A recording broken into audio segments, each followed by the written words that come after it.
Well, we're happy to have you back on with us. So thank you. Now you're in a professional's hands with Ralph.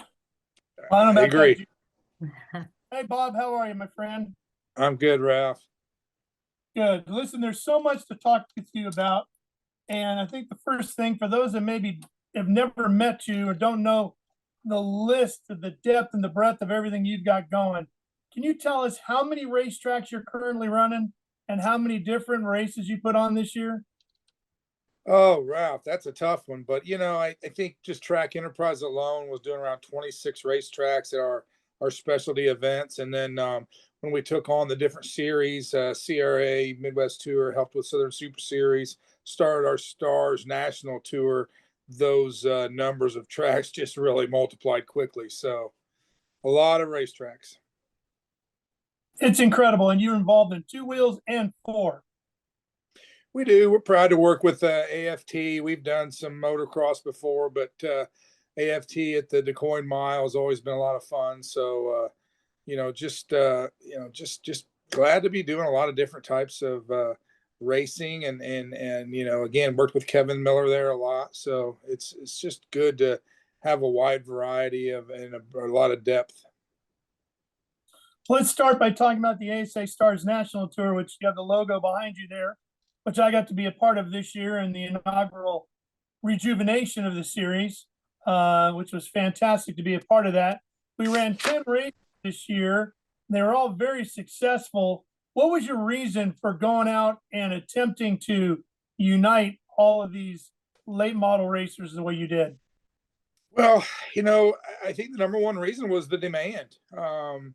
As we were doing more pavement racing at Nashville and with our friends at ARCA, we were hearing more and more about a pavement late model national tour. A lot of people talked about doing one.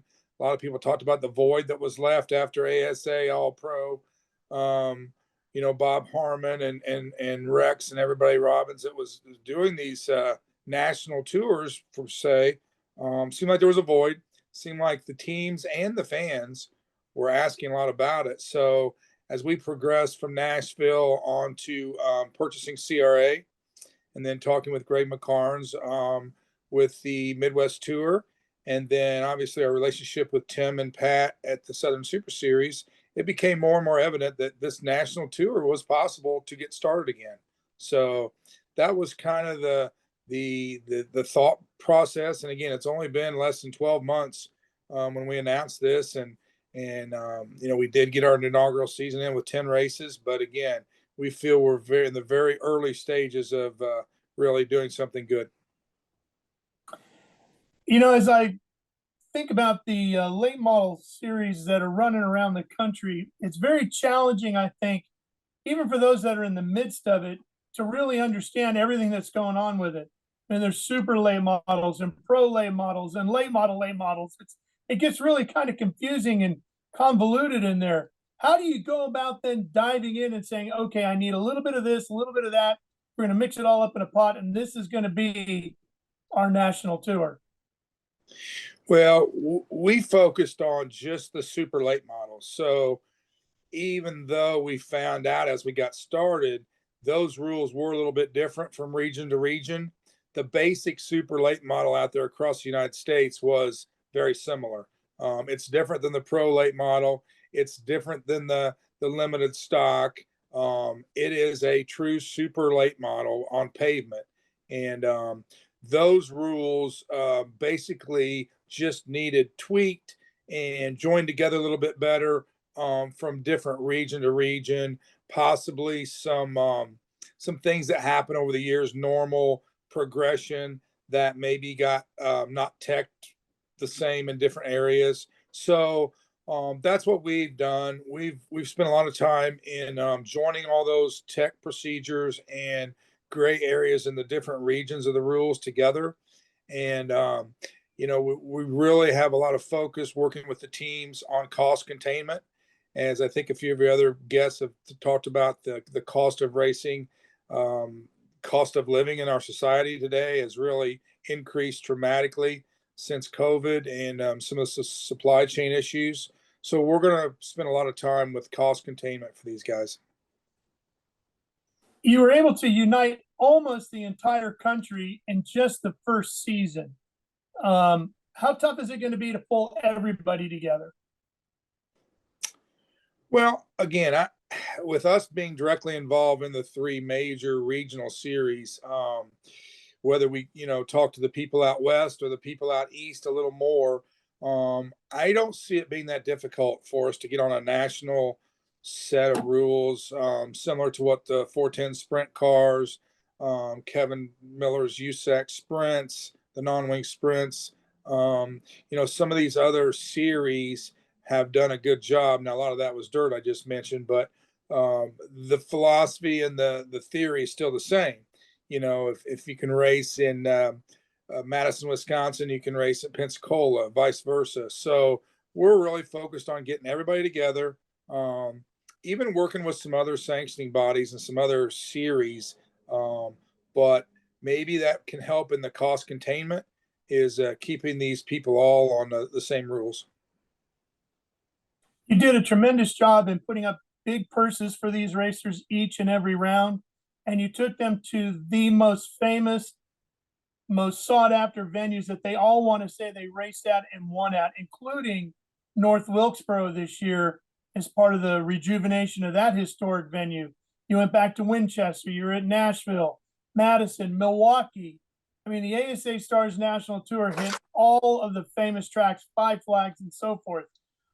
Where do you go from here now? How fast can you expand out? Will it be 10 races again in 24, or are you going to go further? No, in 24, we're going to have 10 races again. We hope to announce this schedule at PRI. It is pretty well put together right now. So it'll be 10 races again, 10 plus. When we talk about these other three regional tours, those are very important to us. So we feel that we really need to continue building the strength of all this and, just not grow too fast. We did learn some things about the teams and the travel and the budgets. And for 2024, we felt that 10 races was a good number for these teams to be able to afford. When we ask them to go up and down the road to the south or to the north, that's expensive for these guys to do. And when we first started, and maybe even today, 10 does not sound like very many, but we found quickly that was a tall order for pavement racing to be able to go and spend the money with the crews, the motels, the tire bills, different cars. It's so much different than dirt. So we learned that very quickly. And we feel that to do this properly, looking ahead into 25, 26, that for 2024, we're going to stay with 10 races. You also brought in a great cast of racers. We had hugely popular veteran super late model racers like Bubba Pollard, and we had bright young talent like Gio Ruggiero, who came out and won races this year. So it looks like the core of what you need there from the driver's part of it is set, that you're able to attract a legend like Bubba, yet show that if you come and race with the ASA Stars National Tour for a young driver like Gio, then maybe it's a stepping stone up the ladder to something bigger and maybe onto NASCAR like ASA did back in the 90s with drivers like Johnny Benson and Jeff Neal and so forth and so on. Well, yeah, I mean, you hit it on the head. We had over 121 teams this year participate with us. One race had 55 drivers. I mean, so we had great participation. And I think me being the promoter that we've done all these races and watching series and what makes it successful for the fans, take ARCA, for instance, when we had Frank Kimmel and Ken Schrader and everybody racing there, and then the young people were coming up through it, whether it be how Justin Allgaier did or the multitude of drivers that came through ARCA here now and went straight to NASCAR. This is just like maybe a series below the ARCA Menard series, and we feel that we have the same strength for the fans in our driver talent pool, where the Bubba Pollards or the Stephen Nassies or on down that list can continue to stay in this series, make a living, obviously go to some other races throughout the summer, but this is a good place to stay. Or it's a great place for a young driver to come through, hone his skills, get a lot of laps, learn about pit stops, learn about crew members, learn about the car, and have some NASCAR scouts watching him as he's making laps here in this series. So I believe that's what we're going to build on. We're going to build strongly on the veterans versus the young kids coming through. And, whether it's the young females, the diversity programs, whatever it be, we feel that's a big part of this. And another thing that we found, Ralph, is that team owners, we have owners just like NASCAR, just like ARCA does, that can give up a good young person a great place to race and some good equipment with a good pit crew and a good spotter and a good chief. So we just think that this level was looking for something that like we're getting ready to offer them. I got a lot I want to get to with you. And one last thing here with the ASA Stars National Tour. One of the things I really liked this season was that you got on to some of the traditional events throughout the country that super late model racing, ASA racing has been a big part of, and you made those a part of the future for ASA. One of those, for example, big race up at Kaukauna, Wisconsin International Raceway. Traditional race date, traditional event, ASA Stars headline of the show, really helped take it to another level. It did. We're fortunate to have some great venues, but also some great partners of these promoters that took a chance with us. They wanted to take it to the next level. So what we do now, again, we're only going to pick 10, and there's always that fine line of the local, the regional contingent versus these national guys that are going to travel from the south to the north or vice versa. So we really have to be conscious of all that. And again, by only keeping it to a 10 race schedule for now, we think that we'll be able to really pick again 10 premier facilities for these racers to go. We've already announced our opening date, so we can talk about that. Be a first time for us. We'll be going to New Smyrna down there in February for their World Series, for their Speed Weeks type event. On Tuesday, February 13th, will be our opening race for the Stars Series. So we think that's really going to kick it off great. That's fantastic. Last year was at Five Flags. I assume, I know you can't talk about it yet, but hopefully you'll be going back to Five Flags again. That's such a fantastic speedway for late model racing. But New Smyrna during Speed Weeks, kicking off Speed Weeks, that's just tremendous. Okay, let's shift it a little bit to something else I know is very important to you, and that's the Milwaukee Mile. You've had a long history of working and promoting at the Milwaukee Mile. What can you tell us about what's coming there in 2024? Well, there's a lot of racing, I can tell you that. When we started there with the late models several years ago with Greg McCarnes and the Midwest Tour, the management, the staff, some of the fans had one of the media ask me, why are we even trying? They thought it was dead. It was beginning to get its last rites, and we were fortunate. The fans came out, the racers came out for our first late model race there on Father's Day weekend, and we stuck with it. We made some improvements. We brought the ARCA Menard series in with a great sponsor, Sprecher. Just everything was coming together really good. And then we got our NASCAR truck race. So last year was our first NASCAR truck race there with Clean Harbors. And I tell you, it was just a huge crowd, a great race, a great weekend to be involved. And so we feel proud about building all that. And then this year, well known in the media, IndyCar will be coming back also. So, man, the Milwaukee Mile will have a lot of racing going on this year.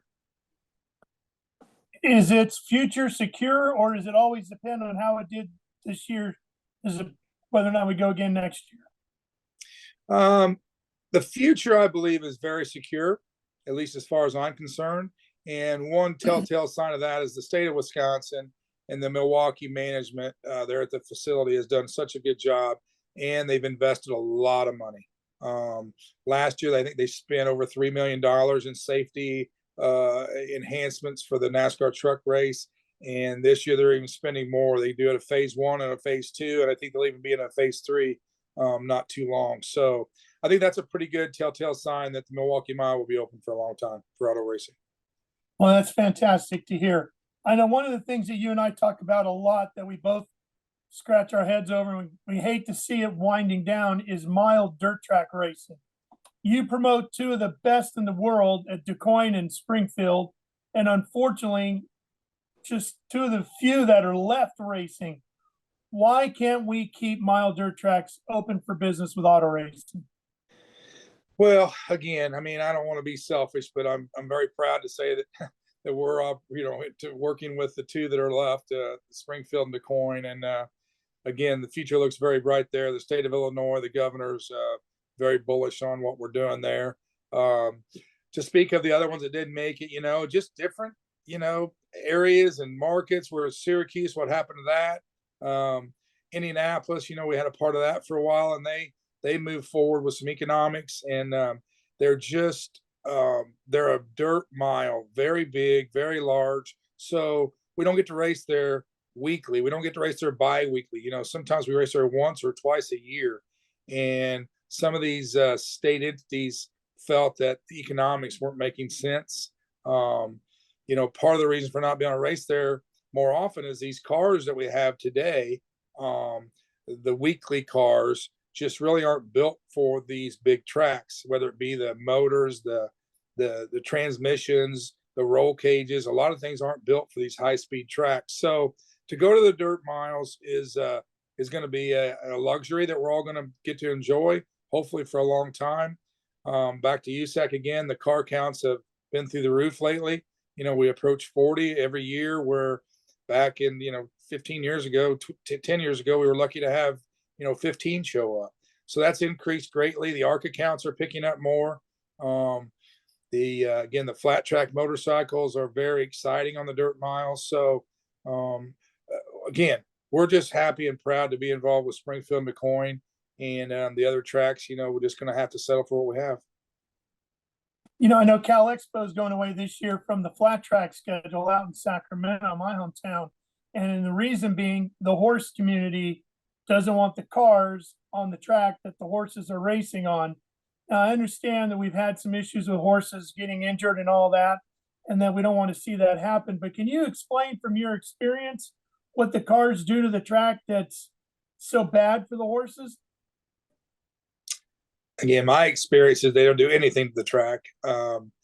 Today's equipment, we can make the track hard. We can make it soft, deep. We can do anything we want. So I don't think that's it, as much as the horse people just want it to themselves. So it's that simple. I mean, we've been fortunate working together with the people at Springfield and DuQuoin, with the horse people. We respect them and try to give them the racing service right back as quickly and as the dirt as they want it back, and the track crews do a good job with that. So I think there is definitely a course for horse people to work with the car people or the motorcycle people. So I think it's all just in the preference of the facility and the state, and hopefully that's all driven to work together and allow both, because there are fans and participants on both sides. One place that's doing very well these days is Nashville. You've had a lot to do with Nashville. Can you update us on what's going on there? Yeah, I mean, this day and age, everybody can probably read their phones every 15 minutes, but definitely in the news a lot down there. We've been running what we call a local program for several years now, with our 10 races, culminating with the All-American 400. And it's been going very well. You're right, and we're proud of what we've done there. But the place is needing some upgrades. They've built a new soccer stadium right beside us. They've upgraded the streets and the areas around us. So the facility of the racetrack, it is in great condition for what some tracks are we race at, but it does need some painting and some upgrades. Still doesn't have soft walls, still doesn't have a tall fence, new lighting, new scoreboard, some things like that it will need. Or Bristol, the people at SMI have put forth a proposal to start all over with a bigger, fancier, real brand new place. So we're in support of whatever it takes to keep racing in Nashville.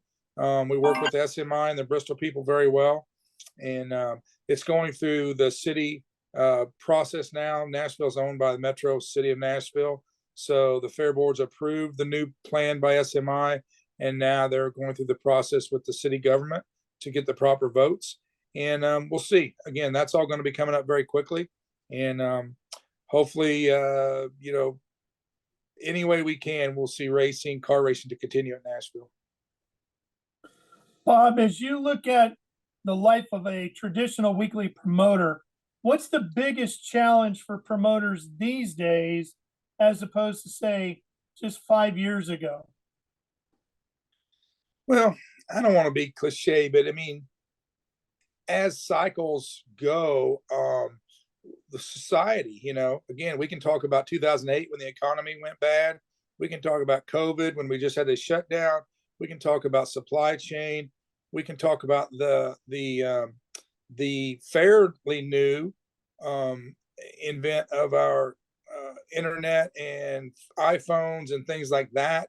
We can talk about more competition for these racetracks locally, whether it be festivals and fairs and people at the bowling alley or wherever they might be going on vacation. It's easier to travel now than it was years ago. Things of that nature. But I think the biggest challenge for a weekly promoter is just the fact that our expenses have went up, and we need to do a good job at the racetracks, promote these events. They're still live events. So if you see a sold out NFL game or a sold out college football game, there's no reason we can't have a sold out racetrack. We're putting on a event, a place to bring your family, your kids to grow up with a tradition.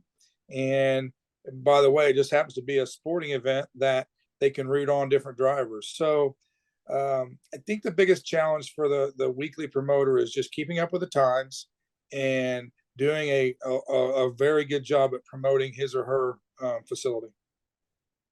How in tune to social media do you really need to be a successful promoter these days? I say this often, and again, not being cliche, Ralph, but you have to be in tune to many things. This is a big bowl, a big stew that has many ingredients, and social media is one of 30 ingredients you need to be really paying attention to. Whereas, again, 20 years ago, social media was not a bother of a weekly promoter, but now it is, and it's just part of it. You need to be very in tune. You need to use it to your advantage, and also keep in tune of the bad things that are happening on social media. So it's just another tool in the toolbox that a promoter can use. When you look at the marketplace, do you see any young promoters out there? You used to be that guy, Bob. You used to be that young promoter who was very aggressive in coming on board that all the older promoters would look at and say, here's a future star of the promotion game. And you've become that. But do you look out there and do you see a few across the country that you say our sport's in good hands?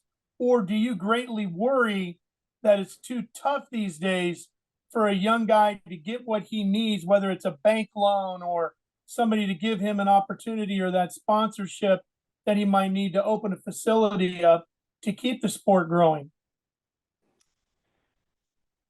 I don't think it's too tough. I think if you look back to the 1930s all the way up to now, any small business is tough.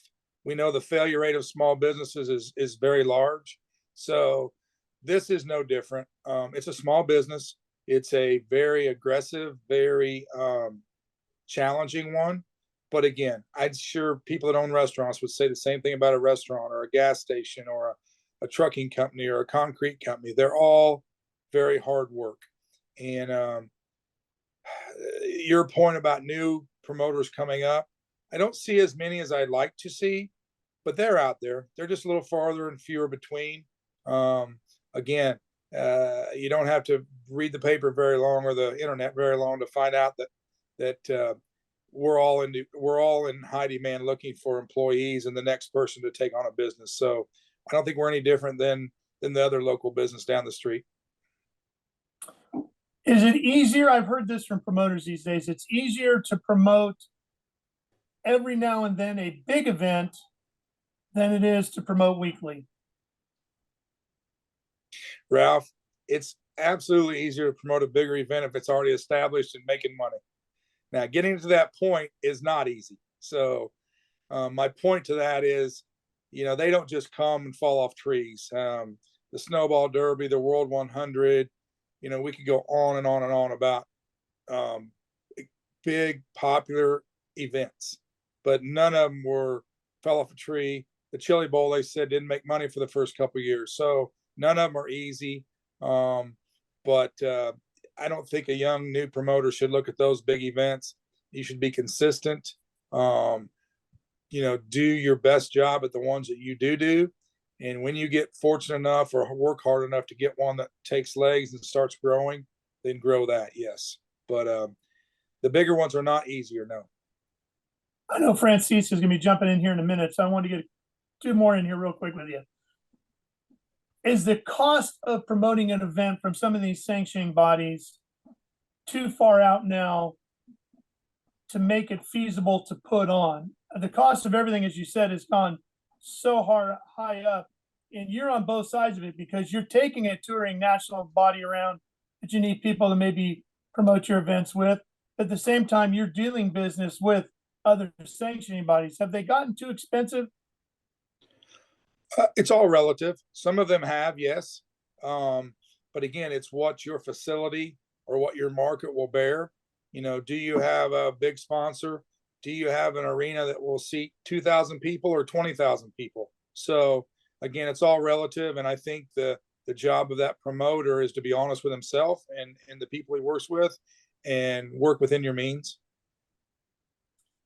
Bob, as you look towards 2024, what would you like race fans and the industry to know about what Track Enterprises and all this stuff you have going is going to be doing next year? What should we look forward to, and how do we stay up with everything you have happening? Well, I think you can go to trackenterprises.com and follow about everything. You can go off on all our different branches, from our events to our facilities to CRA, Midwest Tour, Southern Super Series, and then, of course, the Stars National Tour, the ASA Stars National Tour. So you can find your information on all that. But I think we should look forward to, again, just us being a little more entertaining. Again, as Kevin said earlier, quality. I think we can fine tune some things that we've been putting a lot of work into, and now we can address more entertainment, more responsibility with our teams and our drivers, make it fun for them and profitable as we can. And again, the bottom line is to make sure that the paying fan and his family see a great event in a timely fashion. Well, Bob, it's been great to have you on here. Thanks for letting Speed Sport be a part of the production team for the ASA Stars National Tour 2023. We look forward to continuing that relationship with you down the road. And I cannot wait to get back to DuQuoin and Springfield for some mile dirt track racing.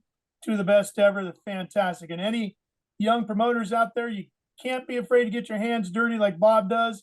This year, I saw him on the tractor, dirt farming at DuQuoin. As soon as he got off the tractor, he got in his car and drove all the way to Milwaukee to do the race there. Always on the move. Thank you, Bob. Great having you on here again. Francis, back to you. Thank you very much, Bob. Ralph said it perfectly. You are what this industry is all about. Thank you very much, sir. Registering on ePartrade is easy. To start, click on the Join for Free button on the homepage. First, search your company to see if it's already in our database. If you see your company on the list, click on it to select it. Then, choose Claim Company if you are one of the decision makers, an owner, marketing person, or main company contact. Or choose Join Company if you are an employee, and press Continue. If you couldn't find your company in our database, select Register a New Company. On the following page, fill out your name, email, phone number, job title, and choose a secure password.